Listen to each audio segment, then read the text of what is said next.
मैं सस्मिता आप सबको मेरे चैनल माइस बैचलर स्टोरी में स्वागत करती हूँ। आज मैं आपके साथ शेयर करूंगी उड़ीसा का और एक फेमस रेसिपी जिसे हम छेना तरकारी कहते हैं। छेना तो आप सबको पता ही होगा, दूध को कड़ल करके हम छेना बनाते हैं।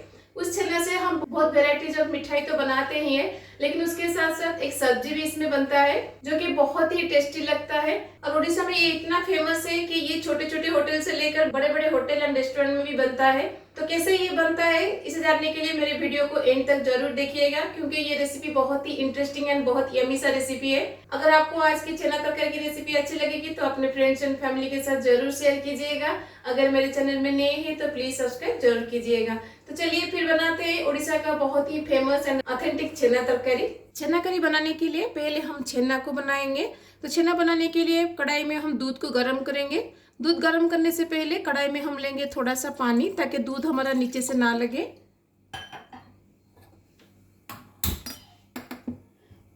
और आज मैं 2 लीटर दूध का छेना बनाऊंगी, इसलिए मैंने यहाँ पे 2 लीटर फुल क्रीम वाला मिल्क लिया है। हमेशा फुल क्रीम मिल्क ही लीजिएगा, उससे बहुत ही सॉफ्ट एंड ज़्यादा अमाउंट का छेना निकलता है। अब मिल्क में हम अच्छा सा बॉयल आने के लिए छोड़ देंगे। दूध को ऐसे बीच बीच में चलाते रहिएगा ताकि इसके ऊपर मलाई ना बैठे। अगर इसके ऊपर मलाई बैठ जाएगा तो सॉफ्ट छेना नहीं बनेगा। तो चलिए दूध को फाड़ने के लिए हम नींबू को रेडी करते हैं। 2 लीटर दूध को फाड़ने के लिए मैंने यहाँ पे 2 नींबू लिया है। तो नींबू का जूस हम यहाँ पे निकाल देंगे। तो नींबू का अमाउंट डिपेंड करता है आपके दूध के क्वालिटी के ऊपर। अगर आपका दूध अच्छे क्वालिटी का है तो उसमें ज़्यादा नींबू की जरूरत पड़ती है। अगर आपका दूध लो क्वालिटी का है तो कम नींबू से भी दूध फट जाता है, इसलिए नींबू का अमाउंट कम या ज्यादा हो सकता है। तो देखिए मैंने यहाँ पे 2 नींबू का रस निकाल दिया है। जितना नींबू का रस निकलेगा उतना पानी इसमें ऐड करिएगा। तो यहाँ पे 3 टेबल स्पून नींबू का जूस निकला है, इसलिए मैं यहाँ पे 3 टेबल स्पून पानी ऐड कर दूंगी। आप चाहे तो विनेगर से भी दूध को फाड़ सकते हैं। तो जितना विनेगर आप लेंगे उसमें उतना पानी ऐड करके दूध को फाड़िएगा। डायरेक्ट नींबू का रस या फिर डायरेक्ट विनेगर से दूध को कभी भी मत फाड़िएगा, नहीं तो इमीडिएट शॉक की वजह से दूध फट तो जाएगा, लेकिन उसका जो छेना निकलेगा वो बहुत हार्ड बनेगा।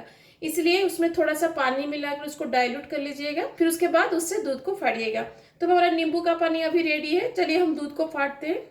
यहाँ पे और एक टिप आपको दूंगी कैसे सॉफ्ट छेना बनेगा। जब भी आप छेना बनाएं दूध में कंप्लीट बॉयल आने तक मत बैठाइएगा। जब दूध में बॉयल आना शुरू हो जाएगा उस स्टेज पर ही गैस को बंद कर दीजिएगा। उससे ज़्यादा दूध को बॉयल मत करिएगा, उससे सॉफ्ट छेना नहीं बनता है।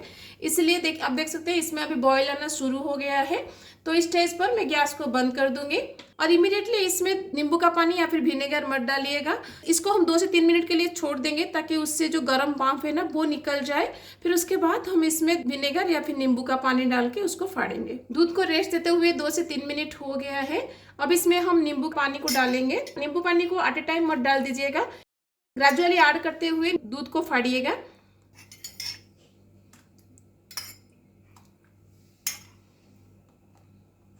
अब देख सकते हैं दूध हमारा कंप्लीटली फट गया है, छेना और पानी सेपरेट हो गया है। दूध जब फट जाएगा ना इमीडिएटली छेना को पानी से निकाल दीजिएगा, क्योंकि अगर छेना ज़्यादा टाइम गर्म पानी में रहेगा तो ये हार्ड हो जाएगा। इसलिए हम इसको इमीडिएटली स्ट्रेन आउट कर देंगे। इसलिए जब दूध बॉयल होता है ना तभी इस सेट को बना के रख दीजिएगा। तो मैंने यहाँ पे एक छन्नी के ऊपर कॉटन कपड़ा लिया है जिससे मैं छेना को स्ट्रेन आउट करूँगी, और नीचे एक बड़ा सा बाउल रख दिया है। अब छेना को आप इमीडिएटली ठंडा कर लीजिएगा। इधर आप इसे टैप के नीचे दिखाकर ठंडा कर सकते हैं या फिर ऐसे पानी इसके ऊपर डाल के भी इसको ठंडा कर सकते हैं। अगर इमीडिएटली इसको ठंडा नहीं करेंगे तो छेना हार्ड हो जाएगा।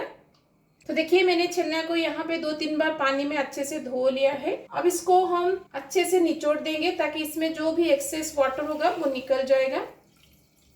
अब एक बाउल लीजिएगा, उसके ऊपर छन्नी को रख दीजिएगा और छन्नी के ऊपर छेना को रख दीजिएगा। अब इसके ऊपर कोई भी वजनदार चीज रख दीजिएगा ताकि जो भी एक्सेस वाटर होगा छेना का वो निकल जाएगा। अब इसके ऊपर मैं हिमामदस्ता रख दूंगी और इसको हम 10 मिनट के लिए छोड़ देंगे। और छेना का जो ये पानी निकला है ना इसको फेंकिएगा मत। ठंडा हो जाने के बाद इसे कोई भी बॉटल में स्टोर करके आप फ्रीज में रख सकते हैं। जब आप सेकेंड टाइम छेना बनाएंगे ना इस पानी को डाल के आप दूध को फाड़ सकते हैं, या फिर इस पानी को यूज करके आप आटा गूंद सकते हैं, या फिर कोई भी सब्जियां बनाते हैं ना उसमें इसको यूज कर सकते हैं, या फिर इस पानी से आप दाल भी बना सकते हैं। क्योंकि इस पानी में दूध का बहुत ज्यादा न्यूट्रिएंट रहता है, इसलिए इसको वेस्ट मत करिएगा। तो जब तक छेना से पानी निकल रहा है चलिए हम इसके लिए मसाला को रेडी करते हैं। चना करी बनाने के लिए हमें 2 मसाला का पेस्ट की जरूरत है। पहला मसाला का पेस्ट हम अदरक लहसुन प्याज को लेके बनाएंगे, जिसके लिए मैंने यहाँ पे लिया है 10 से 12 लहसुन की कली, 2 इंच अदरक, 3 ग्रीन चिली। ये ग्रीन चिली ज्यादा तीखा नहीं है इसलिए मैंने 3 डाला है। अगर आपका ग्रीन चिली तीखा है तो आप 1 या फिर 2 डाल सकते हैं। और उसके साथ मैं यहाँ पे डाल दूंगी 1 प्याज। अब इन सब में थोड़ा सा पानी हम ऐड करके इसका एक पेस्ट बनाएंगे।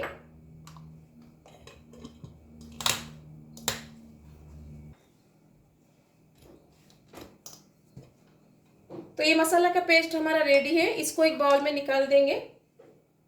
पहला मसाला अब हमारा रेडी है। चलिए हम सेकेंड मसाला को रेडी करते हैं।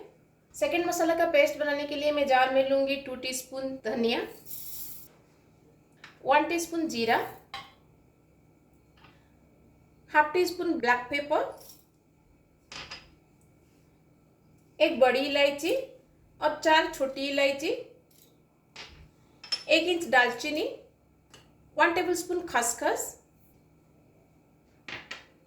और यहाँ पे 8 से 10 काजू को मैंने आधा घंटे से भिगा के रखा था, इसको मैं इसमें डाल दूंगी। अब इसमें थोड़ा सा पानी डाल के हम इसका एक फाइन पेस्ट बनाएंगे।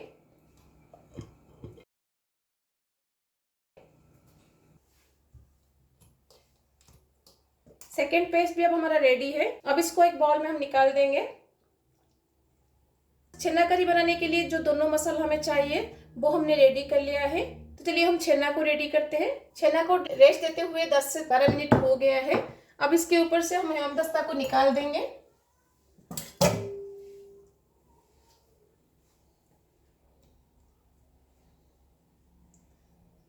तो छेना से हमने सारे पानी को स्ट्रेन आउट कर लिया है। तो यहाँ पे छेना को हमें मसलना है, जैसे हम रसगुल्ला बनाने के लिए छेना को मसलते हैं ना। अगर आप हाथ से इसको मसलना चाहते हैं तो 10 से 12 मिनट के लिए हथेली के इस पोर्शन से आप इसको ऐसे ऐसे करके मसल सकते हैं। अगर आपके पास टाइम नहीं है तो आप इसको ग्राइंडर के जार में भी इसको ग्राइंड कर सकते हैं। कैसे ग्राइंडर के जार में आप इसको ग्राइंड कर सकते हैं मैं आपको दिखाती हूँ। तो सारे छेना को मैंने एक जार में निकाल दिया है। अब इसको हम क्या करेंगे, पल्स मोड पर 2-3 बार इसको ग्राइंड करेंगे। तो ज्यादा टाइम के लिए इसको ग्राइंड मत करिएगा, नहीं तो छेना से ऑयल सेपरेट हो जाएगा। इसलिए पल्स मोड पर आप इसको 8 से 10 सेकेंड के लिए ग्राइंड करिएगा।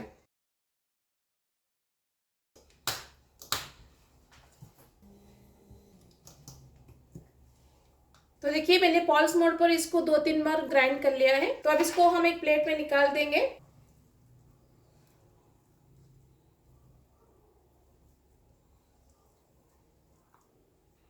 अब छेना में हम डालेंगे थोड़ा सा नमक। अब इसमें हम डाल देंगे पिंच ऑफ हल्दी powder, half teaspoon garam masala powder and half teaspoon of red chilli powder. और बाइंडिंग के लिए हम इसमें डाल देंगे 2 टेबलस्पून मैदा। जितना लीटर आप दूध लीजिएगा उतना टेबलस्पून मैदा इसमें डालिएगा। ज्यादा मैदा मत डालिएगा, नहीं तो छेना का जो बड़ा हम बनाएंगे वो बहुत हार्ड बन जाएगा, तो अच्छा नहीं लगेगा। अब इसको और 2 से 3 मिनट के लिए हम भूनेंगे ताकि मैदा और बाकी का मसाला जो हमने डाला है वो अच्छे से छेना में मिक्स हो जाए। तो छेना को मैंने सारे मसाले और नमक के साथ 3 से 4 मिनट के लिए नीड कर लिया है। तो कैसे आपको पता चलेगा आपने अच्छे से इसको नीड किया है? एंड में जब आप इसको इकट्ठा करेंगे ना, ये प्लेट को ऐसे क्लीनली छोड़ देगा। अगर इसे क्लीनली छोड़ रहा है इसका मतलब है आपने अच्छे से इसको नीड किया है। अगर ये क्लीनली से प्लेट को नहीं छोड़ेगा ना, तो इसका मतलब है आपने इसको अच्छे से नीड नहीं किया है। तो और 3-4 मिनट इसको नीड कर लीजिएगा। तो आप देख सकते हैं छेना हमारा अच्छे से नीड हो गया है। अब इसका हम छोटा छोटा बॉल बनाएंगे। तो छोटा सा पोर्शन लीजिएगा, ज्यादा बड़ा साइज का बड़ा मत बनाइएगा, क्योंकि ये ग्रेवी में जाने के बाद और भी ज्यादा बड़ा हो जाएगा। और छेना का जो ये बॉल हम बनाएंगे ना, ये इसे क्रैक फ्री होना चाहिए। अगर इसमें क्रैक आ रहा है तो आप इसको और 2-3 मिनट नीड कर लीजिएगा। और इसको थोड़ा सा हम इसे फ्लैट करेंगे ताकि जब इसको हम फ्राई करेंगे तो ये अच्छे से चारों तरफ से फ्राई हो जाए और कम तेल में फ्राई हो जाए। अगर आप इसको गोल गोल करेंगे तो इसको थोड़ा ज्यादा तेल की जरूरत पड़ेगी फ्राई होने के लिए। तो ऐसे ही सारे बॉल को हम बना लेंगे पहले। तो देखिए मैंने सारे छेना का बॉल्स बना लिया है। चलिए अब इसको हम फ्राई करते हैं। तेल को ज्यादा गर्म मत करिएगा, थोड़ा सा गर्म करिएगा, क्योंकि तेल अगर ज्यादा गर्म हो जाएगा तो छेना बहुत जल्दी ऊपर से जल जाएगा और अंदर से कच्चा रह जाएगा। और इसको मीडियम फ्लेम पर ही फ्राई करिएगा। इसको पलट कर अच्छे से दोनों तरफ से इसको फ्राई करिएगा। तो जब छेना फ्राई हो रहा होगा ना, तभी पानी का एक सेट ऐसे बना के रख दीजिएगा। तो एक बाउल में मैंने पानी लिया है और उसमें मैं डाल दूंगी थोड़ा सा नमक। पानी के अकॉर्डिंग नमक डालिएगा और नमक को पानी में हम अच्छे से मिक्स कर देंगे।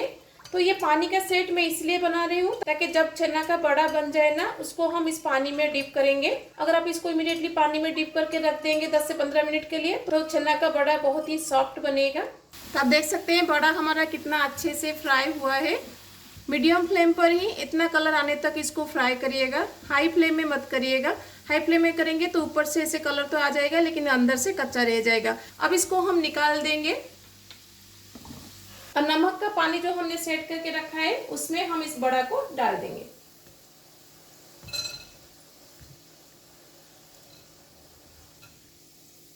तो आप देख सकते हैं छेना का ये बॉल पानी में जाते ही कैसे अंदर दब गया। इसका मतलब है छेना का ये बॉल बहुत ही सॉफ्ट बना है। आप देख सकते हैं कितना सॉफ्ट बना है। तब इसको पानी के अंदर 5 से 10 मिनट के लिए हम छोड़ देंगे। तो जब तक ये पानी में रेस्ट ले रहा है, चलिए हम इसके लिए मसाला को रेडी करते हैं। तो जिस तेल में मैंने पनीर को फ्राई किया था वही सेम तेल मैं यूज कर लूंगी मसाला के लिए। अब तेल में हम डालेंगे 1 टीस्पून जीरा, एक तेजपत्ता। जीरा को अच्छे से तेल में चटकने के लिए छोड़ देंगे, तभी जाके जीरा का फ्लेवर तेल में आता है। तो जीरा अब हमारा चटकना शुरू हो गया है। अब इसमें मैं डाल दूंगी 1 चॉप्ड अनियन और उसके साथ 2 चॉप्ड ग्रीन चिली। अनियन को जल्दी फ्राई होने के लिए हम इसमें डाल देंगे नमक अकॉर्डिंग टू योर टेस्ट। प्याज को लाइट गोल्डन ब्राउन होने तक हम फ्राई करेंगे। तो जब तक प्याज हमारा फ्राई हो रहा है, चलिए हम आलू को रेडी करते हैं। छेना करी में हम थोड़ा सा आलू डाल के बनाते हैं। आप चाहे तो आलू को स्किप कर सकते हैं। तो आलू को इसे डायरेक्टली हम नहीं डालेंगे, उसको थोड़ा सा हम फ्राई करके डालेंगे। आलू को यहाँ पे हम शैलो फ्राई करेंगे, डीप फ्राई नहीं करेंगे। तो आप देख सकते हैं प्याज हमारा लाइट गोल्डन ब्राउन हो गया है। अब इसमें हम डाल देंगे अदरक, लहसुन और ग्रीन चिली का पेस्ट।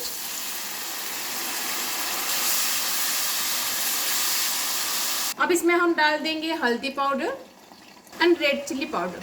मैंने यहाँ पे Kashmiri red chilli powder use किया है, आप चाहे तो तीखा वाला रेड चिली पाउडर भी यूज़ कर सकते हैं। अब इसको हम 4 से 5 मिनट के लिए कुक करेंगे ताकि अदरक लहसुन अच्छे से कुक हो जाए। तो मसाले को पकाते हुए 5 से 7 मिनट हो गया है।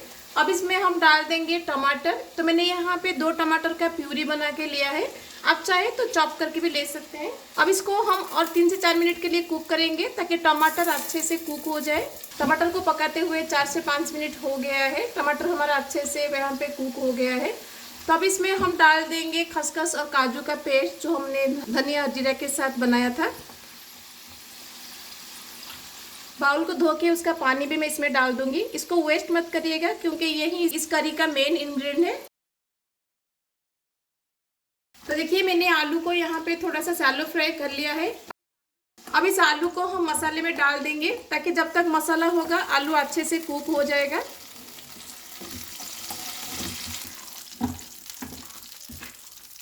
अब इसको कवर लगा के हम 4 से 5 मिनट के लिए बिठाएंगे ताकि सारे मसाले अच्छे से कुक हो जाए और उसके साथ आलू भी अच्छे से कुक हो जाए। तब देख सकते हैं मसाला हमारा अच्छे से कुक हो गया है और मसाला तेल भी छोड़ चुका है। सारे मसाले हमारे अच्छे से कुक हो गया है। अब इसमें मैं डाल दूंगी 1 टीस्पून कसूरी मेथी, जिसको मैंने यहाँ पे क्रश करके डाला है। और उसके साथ सारे मसाले का टैंगीनेस को बैलेंस करने के लिए मैं यहाँ पे डाल दूंगी 1 टीस्पून चीनी। अब इसमें हम गर्म पानी डालेंगे। इस ग्रेवी को थोड़ा पतला करिएगा क्योंकि छेना डालने के बाद छेना बहुत पानी सोख कर लेगा, इसलिए बाद में ये ग्रेवी ठीक हो जाएगा। इसलिए पहले से इसको थोड़ा सा पतला रखिएगा। तो मैंने यहाँ पे गर्म पानी का यूज़ किया है, तो हमेशा गर्म पानी ही यहाँ पे यूज़ करिएगा, ठंडा पानी बिल्कुल यूज़ मत करिएगा। अब इसमें हम छेना का बॉल को डाल देंगे। छेना का बॉल को डालने के बाद हल्के हाथ से इसको ग्रेवी में मिक्स करिएगा क्योंकि छेना का बॉल पानी में सोक करने की वजह से बहुत ही सॉफ्ट हो जाता है। अगर आप इसको विगरसली मिक्स करेंगे तो ये टूट सकता है। अब इसको कवर लगा के हम 3 से 4 मिनट के लिए छोड़ देंगे ताकि छेना का जो बॉल है वो अच्छे से ग्रेवी को सोक कर सके। ग्रेवी को पकाते हुए 4 से 5 मिनट हो गया है। आप देख सकते हैं छेना का बॉल और भी कितना बड़ा साइज हो गया है। इसलिए मैंने आपको कहा था कि छोटा छोटा साइज इसका बनाइएगा, क्योंकि ग्रेवी में रहने के बाद ये और भी ज़्यादा बड़ा हो जाएगा, क्योंकि ये ग्रेवी को ऑब्जर्व करेगा। अब एंड में हम इसमें डाल देंगे धनिया पत्ता, और उसके साथ हम यहाँ पे डाल देंगे दूध की मलाई। आप चाहे तो फ्रेश क्रीम भी डाल सकते हैं। तो हमारा चना करी रेडी है। ये बहुत ही टेस्टी लगता है। आप इसे रोटी, पराठा, नान, पूरी या राइस के साथ खा सकते हैं। इसको इमीडिएटली सर्व मत करिएगा, तो 10 से 15 मिनट के लिए इसको रेस्ट दे दीजिएगा, फिर उसके बाद इसको सर्व करिएगा। ऐसे करने से चना का जो बॉल हमने डाला है वो अच्छे से ग्रेवी को ऑब्जर्व करेगा।